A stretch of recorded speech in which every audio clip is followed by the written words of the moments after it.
Di tengah gelombang aksi unjuk rasa, mahasiswa menolak sejumlah kebijakan pemerintah di sejumlah daerah. Kehadiran pejabat pemerintah dalam acara-acara diskusi di dalam kampus juga mendapat protes dan penolakan. Mahasiswa menyebut alasan penolakan untuk berdiskusi dengan pemerintah karena kebijakan yang dianggap tak berpihak kepada rakyat. Kita bahas bersama dengan Direktur Eksekutif Amnesty International Usman Hamid dan pegiat media sosial Ade Armando. Selamat petang Bang Hamid, selamat petang Bang Ade. Selamat petang. Selamat petang, Ilona. Ya, coba saya ke Bang Usman dulu. Bang Usman, kita lihat selama 2 pekan ini, dalam waktu dekat ini, sudah ada 2 peristiwa penolakan mahasiswa terhadap kehadiran pejabat pemerintah di area kampus. Pertama di UGM dan kemarin terjadi di Universitas Mula Warman. Bagaimana kita membaca ini? Apa yang jadi faktor penyebab mahasiswa menolak kehadiran pejabat pemerintah di kampus? Ya, terima kasih. Kalau kita lihat pemberitaan media di mana sejumlah mahasiswa menjelaskan mengapa mereka menolak, salah satu alasannya adalah karena mereka tidak lagi percaya kepada pemerintah. Dan secara khusus mereka meragukan integritas para pejabat pemerintah yang datang ke lokasi acara, baik itu di Universitas Gadjah Mada maupun juga di Universitas Mula Warman. Bahkan dalam kasus UGM mereka secara eksplisit menyatakan memiliki rasa muak dan ketidakpercayaan yang tinggi terhadap pemerintah gitu. Jadi saya kira itu adalah ungkapan-ungkapan ketidakpuasan yang tentu saja sepanjang tidak dilakukan secara kekerasan misalnya, haruslah dihormati dan haruslah didengarkan oleh pemerintah dengan cara mengubah kebijakan pemerintah menjadi lebih baik, misalnya menyelesaikan pelanggaran HAM berat, misalnya dalam kasus Universitas Mula Warman, atau dalam kasus UGM, saya kira memperbaiki berbagai kebijakan yang disoroti oleh pemerintah, misalnya perluasan militer di ruang sipil, atau misalnya masalah ekonomi, termasuk juga koperasi desa, koperasi kelurahan Merah Putih yang baru-baru ini justru mengorbankan 2 orang warga masyarakat karena meninggal dunia di dalam program latihan dasar kemiliteran. Jadi saya kira kita membutuhkan pemerintah yang mendengar dan mengubah kebijakannya kalau memang itu dipandang bermasalah dan telah nyata-nyata menimbulkan masalah jatuhnya korban atau korupsi seperti dalam kasus makan bergizi gratis atau sengketa-sengketa lahan dalam kasus pengadaan koperasi-koperasi desa atau pembentukan nelayan-nelayan kampung dan lain-lainnya. Saya kira itu seluruhnya ada di dalam tuntutan-tuntutan para mahasiswa yang memang belakangan ini seperti meningkatkan intensitas dan frekuensinya di dalam memprotes kebijakan pemerintah. Oke, jadi gambaran pengusiran pejabat pemerintah ke kampus ini bukan soal kepribadinya, tetapi gambaran penolakan kebijakan pemerintahan secara keseluruhan kalau kita ringkas ya, Bang Usman ya? Ya, tentu saja itu termasuk integritas dari menteri-menterinya seperti yang mereka sampaikan di dalam protes-protes mereka gitu. Oke, Bang Ade, aksi yang dilakukan oleh para mahasiswa, penolakan terhadap pejabat pemerintahan Presiden Prabowo Subianto dan Gibran Rakabuming Raka itu karena gambaran ketidakpuasan mahasiswa terhadap kinerja pemerintah secara keseluruhan. Anda melihat itu? Iya, itu jelas. Tapi buat saya ini mengecewakan ya. Ini mengecewakan, kenapa? Ya membuat banyak pihak barangkali jadinya melihat bahwa mahasiswa ini cuma mau menang sendiri ya. Jadi gini, ini kan apa yang kita kenal sebagai cancel culture ya. Jadi kebudayaan untuk meng-cancel orang-orang untuk bicara. Pertanyaannya adalah apakah pantas gitu ya para pejabat ini yang datang ke sana dan kemudian belum apa-apa sudah langsung diteriaki, ditolak, tidak disediakan waktu untuk berbicara.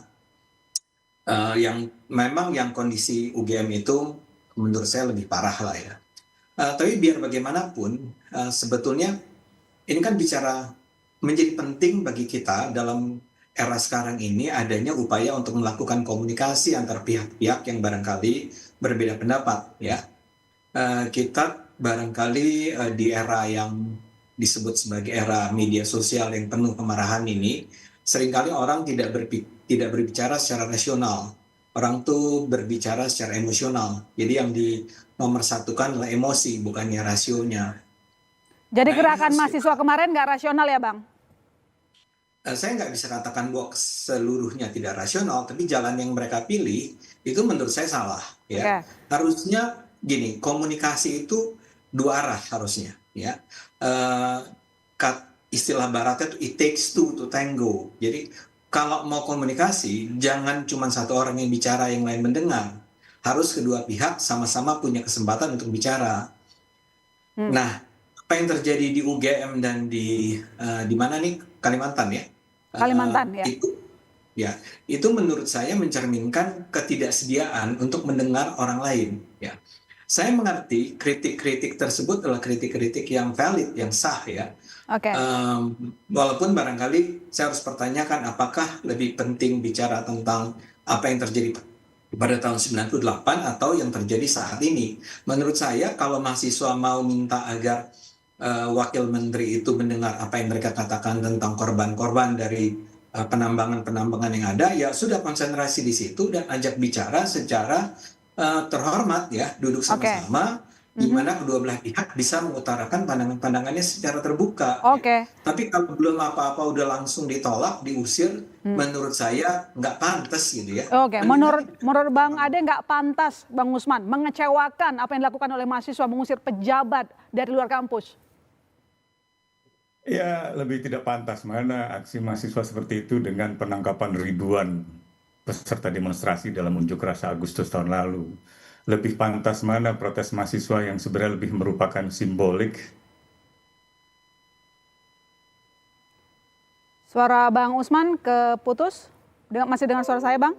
Ya, hingga hari ini. Oke. Lebih banyak, katakanlah, tidak pantas mana dengan pengambilan lahan-lahan masyarakat adat atau sengketa-sengketa lahan yang dipaksa diambil untuk kepentingan koperasi desa atau makan bergizi gratis atau kebijakan pemerintah. Jadi saya kira kalau kita bukan bagian dari pemerintah, sebaiknya energi kita diarahkan untuk mempersoalkan kebijakan pemerintah supaya dia bisa mengarah pada kepentingan umum. Nah, yang kedua saya mau katakan ini beda dengan cancel culture. Cancel culture itu dia menolak atau memboikot seorang figur di publik untuk figur itu bertanggung jawab atas persoalan etikanya. Tetapi dalam kasus ini, ia dituntut untuk misalnya menyelesaikan pelanggaran HAM berat. Dalam kasus Mugianto, saya kira sebagai Wamenham, ia digugat tanggung jawabnya baik sebagai pribadi maupun sebagai pejabat pemerintah. Gitu. Jadi saya kira pemerintah dalam hal ini adalah entitas yang abstrak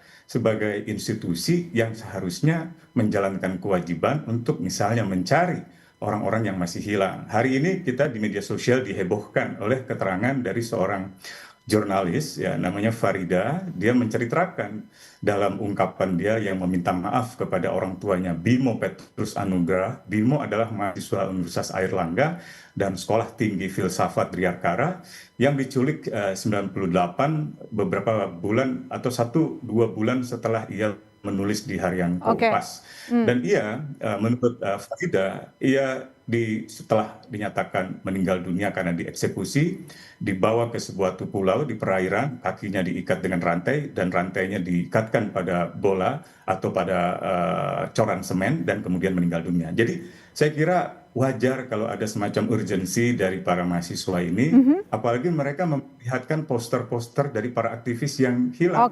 Misalnya Biji Tukul atau Bimo Anugrah dan lain sebagainya. Jadi saya kira lebih menggugat tanggung jawab negara dan tanggung jawab pemerintah. Gitu. Ya, ada sisi urgensinya katanya Bang Ade. Apakah Anda juga tidak melihat bahwa aksi penolakan dibanding dialog merupakan menandakan krisis kepercayaan yang tidak selesai seperti disampaikan tadi Bang Usman? Ada sejumlah tuntutan tapi tidak diselesaikan, termasuk soal HAM. Saya setuju bahwa isu-isu yang tadi diangkat oleh Bung Usman itu penting dan harus disampaikan ya. Soal hilangnya orang-orang karena aksi demokrasi dia, pro demokrasi dia, ya penting dibicarakan lah. Yang saya ingin katakan adalah ya bicara, memang harus berbicara. Makanya saya katakan tadi dalam komunikasi takes two to tango ya. Cancel culture tuh bahayanya adalah kita tidak memberi tempat bagi orang untuk bicara. Tapi disampaikan Bang Usman tadi ini bukan cancel culture, Bang.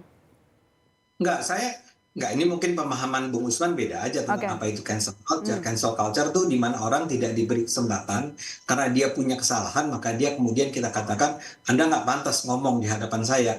Nah ini di Barat pun jadi masalah ya. Karena gini, kayak kok kasus si Wamen Kumham ini ya, dia datang, dia belum ngomong apa-apa, udah langsung ditolak.